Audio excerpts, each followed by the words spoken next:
Thanks for joining us on the Cultured Meat and Future Food Show. On this episode, we're excited to have Joshua March. Joshua is the co-founder and CEO of SciFi Foods, a startup creating transformational products by combining cultivated meat with plant-based ingredients to make burgers shockingly close to the taste of conventional beef. A serial entrepreneur with 2 exits to his name, Joshua was previously the co-founder of Conversocial, a digital care platform for messaging that integrates with many of the world's leading brands. Joshua has a passion for all things food science, environmental sustainability, and believes in the potential of synthetic biology to create superior products for the growing world. Originally from England and now based in San Francisco, I had a great conversation with Joshua that I'm excited to share with you. Joshua, I'd like to welcome you to the Future Food Show. Hi, thanks, Alex. Really happy to be on. Josh, tell us a little bit about your background. Yeah, I have been founding and running venture-backed startups for my whole career. Before founding SciFi Foods, I was mainly in the software space. I actually founded a couple of different companies that both exited in that space. Learned a lot about building great companies and great teams. But I'd actually been dreaming about kind of cultivated meat since reading about the idea in a science fiction book 15 years ago. And it always just seemed obvious to me that was the future we had to build. And it was kind of this obsession of mine and always a dream that I wanted to help make possible really for a long time now. Cool. And do you remember what that science fiction book was? Yeah, it was Player of Games by Ian M. Banks.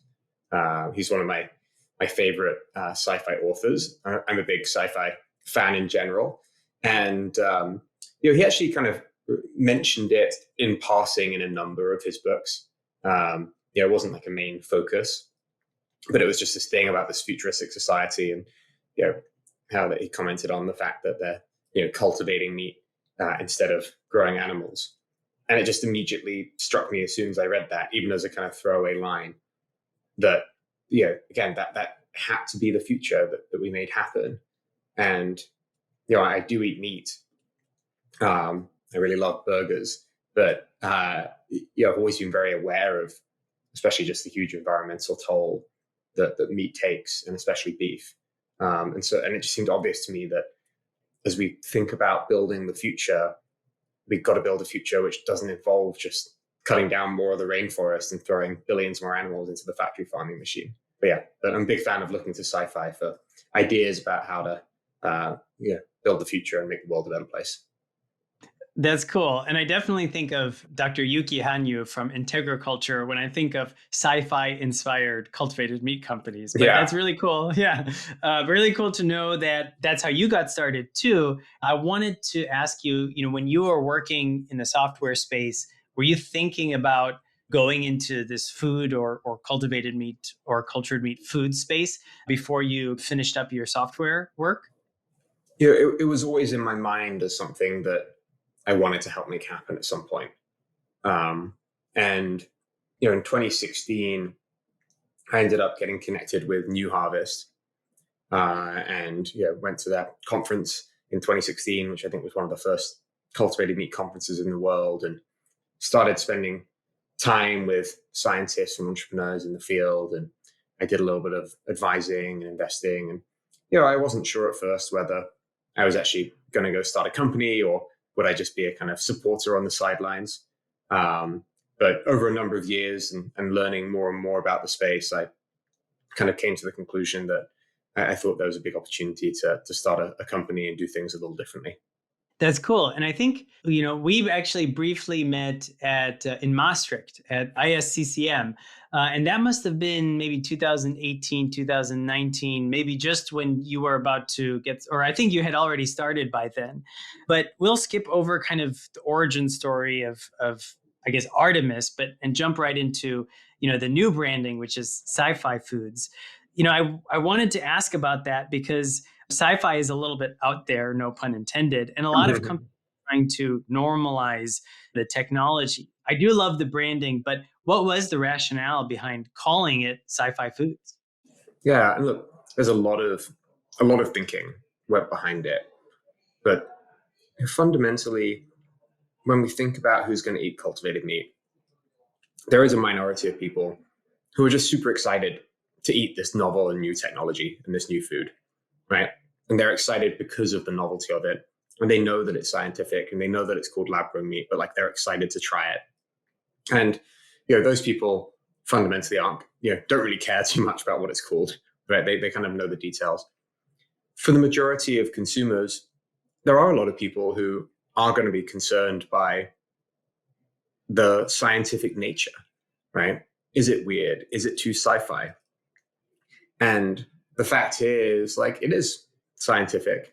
All of the media, the press still call it lab-grown meat, right? We could call our brand whatever we want. We could call it Nothing to See Here Foods, right? And try and make it sound as natural as possible. It's not going to change the fact that everyone's still going to call it lab-grown meat, and people are still going to have that question in their minds of, do I feel comfortable eating this? Is it safe eating this? So a big part of our strategy is to just tackle that head on and, face the elephant in the room. Don't try and hide it under the table and say, yeah, it is scientific. It is sci-fi. You know what? It's actually amazing that we can grow real meat without the animal. And we should use the brand and the product to make that cool and make it fun and make it safe and not be scared of just being authentic and bold about it. And I think that, especially with, Gen Z and kind of young millennial audience, right? These are people who really value authenticity and transparency. And this kind of just like puts this clear stake in the ground of saying, yeah, we're bold and authentic and transparent. We're happy talking about what we do. We're happy talking about the science, happy talking about why it's safe, and use that to make it cool instead of scary. I like that. And I also like that it's a nod to how you first heard about it through the science fiction book. So Yeah. Cool. So you mentioned burgers, and I see that you guys are working on beef. Tell me about what you guys are working on and how it's unique from maybe other companies in the space. Yeah.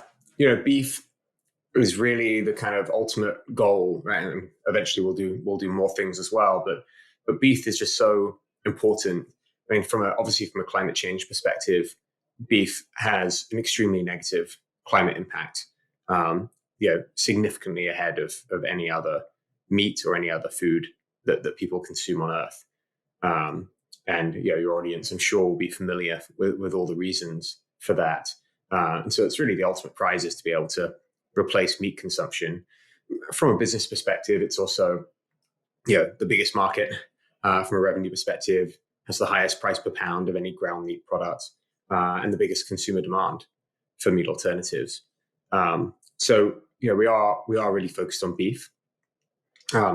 We are working on blended products, so products that combine plant-based ingredients with cultivated cells.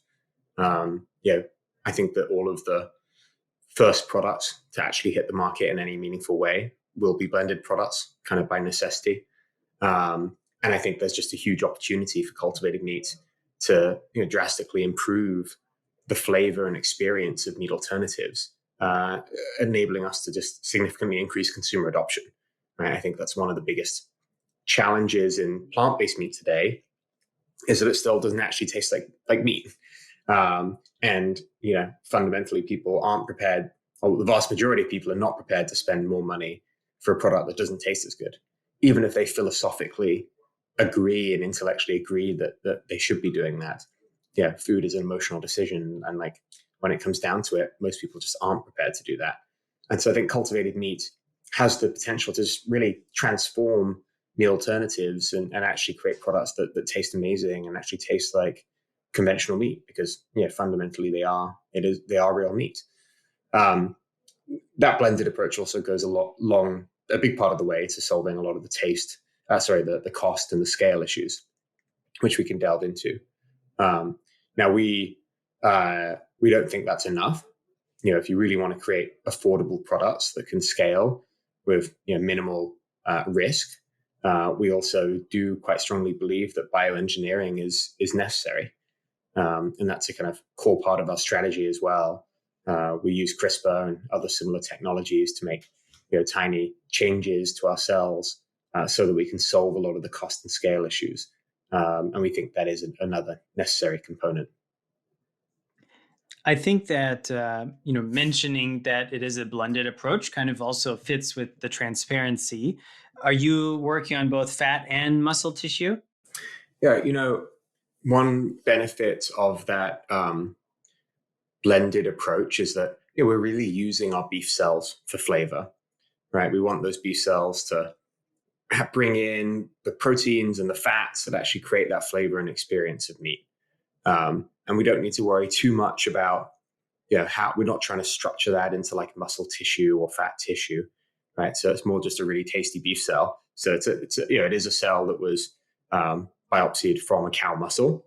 There are multiple different cell types that can be, and our goal is really just to create the best tasting beef cell that's possible. I'm assuming this is going to be a consumer product where people might be able to go into the retail store and buy like a SciFi Foods product. Is that right? Exactly. That's exactly correct. Now, to start with, we will most likely be going out via food service and restaurants, but retail will definitely be an eventual goal. Now, you mentioned cost and scale, and I'd love to talk to you about scale. But first, I really want to ask you about what the process of building a team was like, because it seems like you guys were moving really fast and have built out a pretty robust team very quickly. What were some of the challenges when it came to building a team, and maybe what are some of the ways you guys were able to leverage your background or expertise to building the team? Yeah, right now we're largely R&D, right? And I was really lucky that my co-founder, Dr. Kashigora, she'd spent 6 years at Zymergen and multiple years before that in the symbio industry. Zymergen were one of the darlings of the symbio industry in the Bay Area. Now ran into some troubling times in more recent years, but that company had scaled from kind of 18 to like 900 people or something at one point, and was really a pioneer in the symbio industry. And so because of that experience, Kasha had an amazing network of scientists and advisors and experts who we were able to tap into to very quickly build out our team of both scientists and scientific leaders. So that's really been a major part in our ability to hire great talent. Because of my experience as well, scaling companies up, we were really able from the get-go to implement a number of hiring processes and management processes that allowed us to run really quickly and hire great people very quickly. We raised a Series A, led by Andreessen Horowitz. And they've got such an amazing reputation in Silicon Valley as an investor that also gave us a lot of credibility, especially for hiring more senior talent, which is really helpful. I'd like to talk about that because I think that was pretty pivotal for the industry, seeing a Sandhill Road VC back a cultivated meat company. When you were pitching them or introduced the idea, I take it they were probably pretty well versed before you approached them. Is that right? Yeah, that is right. They've done a lot of work to understand the industry, and fundamentally they came to essentially the same conclusion as us, which is that cultivated meat is a massive opportunity to transform how meat is produced.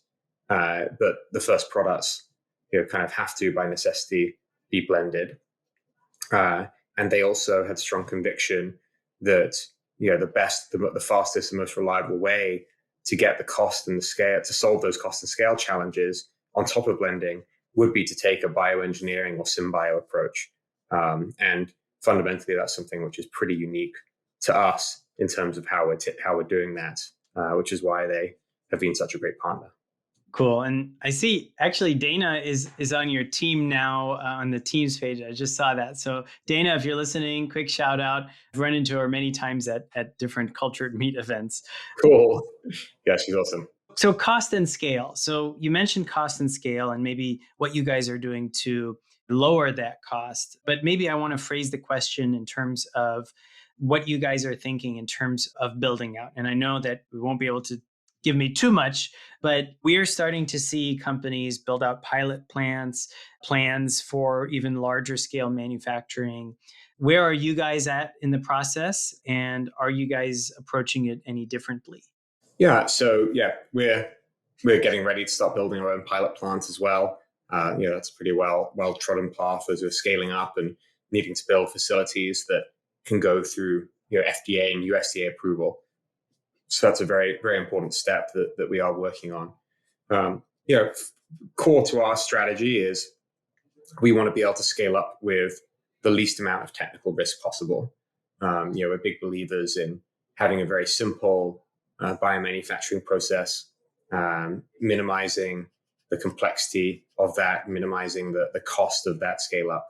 And we think the best way to do that is to use pretty standard established hardware, right, at least to start. So focusing on using the simple stainless steel stir tank bioreactors that are well known and have been scaled up many times before, and using our bioengineering and symbio approach, creating animal cell lines that can be grown cheaply in those processes. Great. And it seems like the first product might be some sort of, beef burger or patty or anything like that. We've seen some other companies have tastings, maybe a little bit, not necessarily public tastings, but a little bit marketed or have some press around it. Have you guys done any tastings that have had any press, or do you plan to do that in the future? You always have to be a little careful with tastings, right? Because you can't do tastings for consumers until you've gone through regulatory approval. That said, we have done tastings with journalists. Some of those have been live on TV. I was on Cron 4, a local Bay Area TV channel, a couple of months ago, and the anchor ate a burger live on air, which was super fun. She loved it. And we have done tastings with some other journalists as well.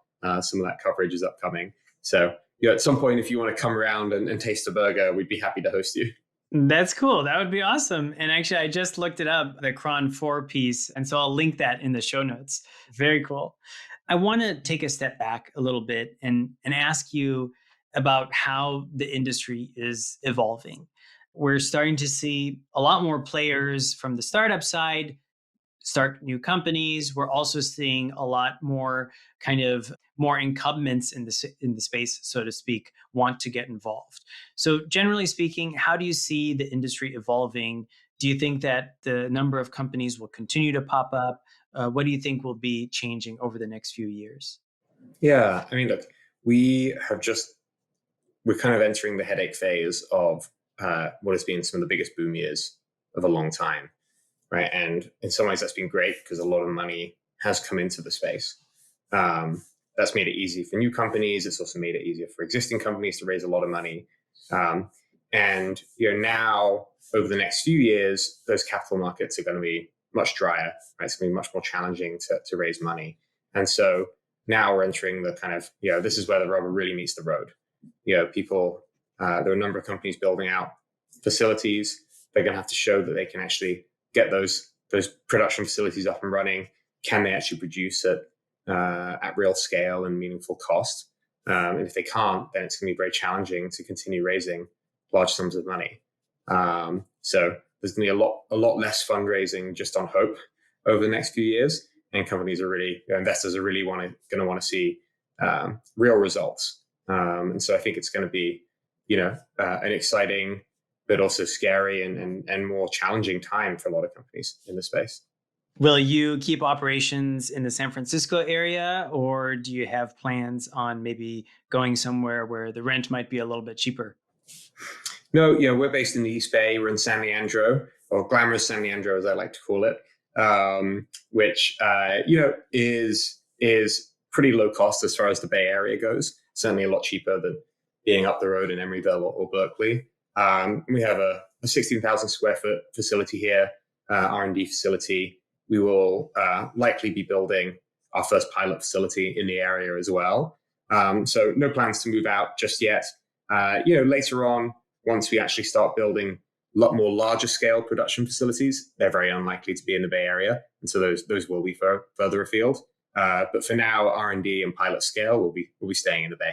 Before you started SciFi Foods, were you based in New York, and did you make the move out to California for this endeavor?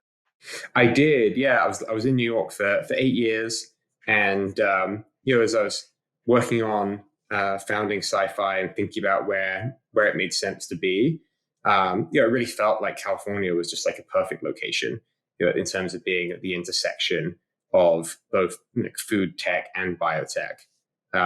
And it helped that my wife was from California and kind of wanted to move back as well, so that definitely played a part. But it all kind of culminated, and we decided to base the company here, and yeah, been super happy. I wanted to kind of ask you what's next for SciFi Foods. Are you currently hiring for any roles, and what's really the best way for somebody to get in touch? Yeah, we are hiring across a number of different roles, but certainly a number of bioprocess roles. I think we have some cell line engineering roles open as well. You can certainly check all of them out on our website, which is just scififoods.com. And of course, you can always follow me and interact with me on Twitter. I'm just at Joshua March. Great. And for those listening that might be in their research programs, graduate programs, and thinking about getting into this industry, do you have any insights for them?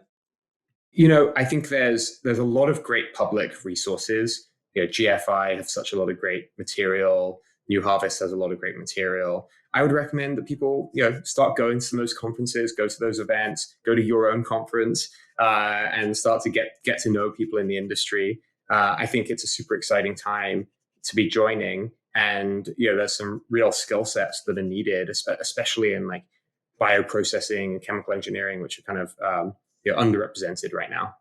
Cool. Well, Josh, thanks so much for the quick intro to SciFi Foods and for being a guest on the show. Yeah, thanks so much for having me. This is your host, Alex, and we look forward to seeing you on our next episode. This program was produced by H Media.